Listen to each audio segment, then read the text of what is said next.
I've only got time for one more caller. I'm going to go to Ro, and she's there in Dallas, and you're on with Dr. Tony Evans. Ro. Hi, thank you guys for taking my call. Sure. I'm just heartbroken. Last summer in June, I've been married for over 30 years to a pastor. Our oldest daughter came to me and told me that she had been molested by him when she was about 5 or 6 years old. Wow. And it broke my heart. Of course it did. Of course it did. And I have been struggling. And Well, I moved out. Okay, now what did you do? Did you And, call anybody? Did you call and report this to anybody when that happened? Yes, Good. sir. I've gone Good. through all of that. Yeah. The police said that she has to actually come in and file charges. She doesn't want to do that. She says she can't handle it. But I moved out, and my question today is, because he has done nothing to. He said he didn't do it, but beyond that, he's tried to paint her as this miserable, horrible person, and he said she's just lying to me, just to try to break us apart. Yeah. Okay, so what's the question for? Yeah, what do you want us to help you with? My question is, what's a good time frame of waiting if somebody has no repentance or shows no remorse, doesn't admit to doing anything wrong? I mean, what's left? We're in counseling, me and my daughter. He has not done any kind of counseling, and like I said, he's a pastor, and he's just painted himself as, I'm going to pray for her, and that's it. He's not pursuing me. He's not pursuing her. Yeah. Okay. Well, Dr. Evans, what do you have to say here? This is really a sad situation. Yeah. Okay. I would say a couple things have to happen. First of all, because we're dealing with you're saying this and she's saying this, and we're going to get counseling. But unless you participate in the counseling we're trying to get, then I'm going to have to take it further. In order for me not to consider taking it further, I use the word consider because of what may come out, you have to participate in this process with us.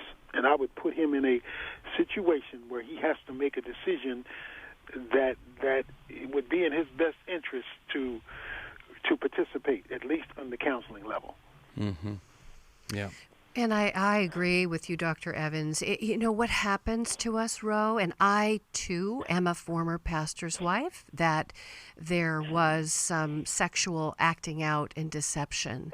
And what happens with us, my dear, is we feel like we have to collude with the deception because he's got a lot to lose. He's got a lot to lose, right? He's a pastor and he has a congregation and nobody knows. Nobody knows about what happened, that your daughter's been a victim of molest. Nobody knows that you've experienced sexual betrayal. I want to let you know that she did do a post on social media to tell her story. And so the people know, the church knows. None of the deacons have come to me in this 10-month period. Wow. Nobody has asked me nothing. I stopped going to church. I was the musician, and I quit. I just couldn't deal with it. But none of these people have come to me, and my heart is just broken. Yeah, that's horrible. That is very hard. Now, I want to say something to you real quick because we don't have a lot of time. But there is a person who may, at some point, if you divorce and he remarries, may do this again to somebody else.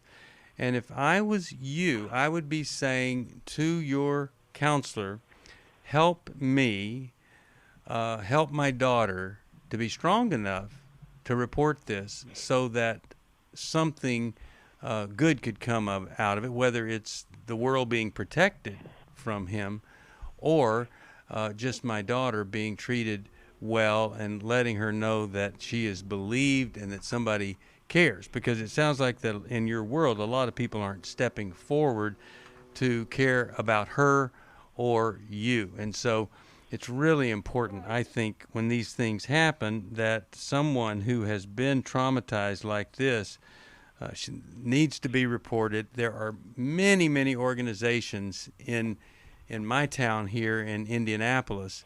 There have to be many of them there in Dallas that could help her in addition to just getting counseling once a week. There are organizations that are funded just to help people with trauma here. And, I'm so sorry for what you're going through. I want to send you a copy of Healing is a Choice. I hope that will be helpful to you. And I'll also send you this book by Dr. Tony Evans, Kingdom Men Rising. Dr. Evans, as we close out the program, what are you hoping will happen if a man reads your book, Kingdom Men Rising? That he will decide to become one, and then he will decide to help other men become one too, so that we spread the fire. Well, I just am so grateful that we got to have you on the program. I'm grateful you've got another wonderful book. Both you and I have spoken for Promise Keepers. We're on the Pastoral Advisory Board. It's a wonderful thing, and I just, as so many of the folks that have called have said, we really admire you here.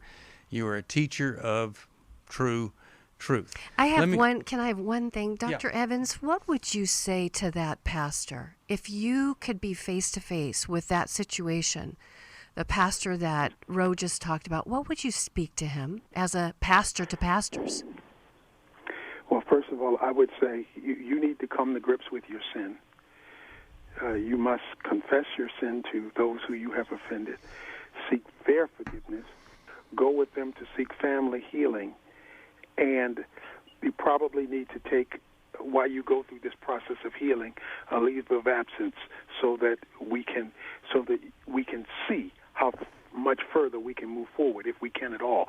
But at least you can say, we tried. I tried. Thank you, Dr. Evans. Yeah, complacency and passivity doesn't solve problems like this. And you think of, when you hear this woman, the pain, agony, and suffering that she's going through. It's just horrific. And if any of those folks at the church there are listening, isn't it time that you stepped up here and called her and said, hey, we know you're hurting, and we love you and we care about you.